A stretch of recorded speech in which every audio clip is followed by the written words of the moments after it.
কিন্তু 80 দেখেন, এটা কিন্তু একদম ইজি, অনেক কিন্তু ইজি ঢুকতেছে বের হচ্ছে। এই যে আসসালামু আলাইকুম। তো এটা হচ্ছে MT-15 বাইকের হচ্ছে স্পার্ক প্লাগ। বাইকের প্রবলেমটা কিছু না, আমি একটু বলি। বাইকের প্রবলেম ছিল যখন আস্তে আস্তে চালাইতাম তখন কিন্তু এটা ধাক্কা মারতো বা বন্ধ হয়ে যায়, ছেড়ে দেয়, এরকম একটা সমস্যা ছিল।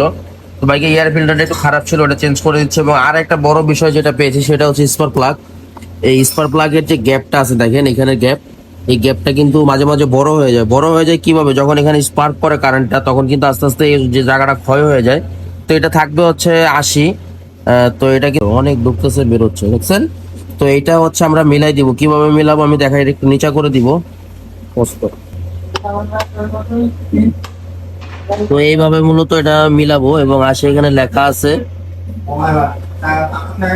এই যে এখন কিন্তু এটা টাইট হয়ে গেছে। এই যে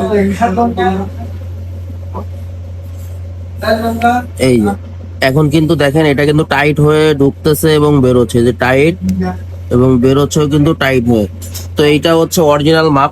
এই মাপ যদি বাইকটা রাখেন আপনারা তাহলে কিন্তু এরকম ধাক্কাধাক্কি করবে না। স্পার্ক প্লাগ যেহেতু ভালো আছে, আর একটা স্পার্ক প্লাগের লাইফ টাইম কিন্তু 10 থেকে 12 হাজার, এর ভিতরে কিন্তু নষ্ট হয়ে যায়। অনেকে 20,000 25,000 চালানো যাবে, কিন্তু এটার ভিতরে যে স্পার্কিংটা সেটা কিন্তু ভালো হবে। ধন্যবাদ।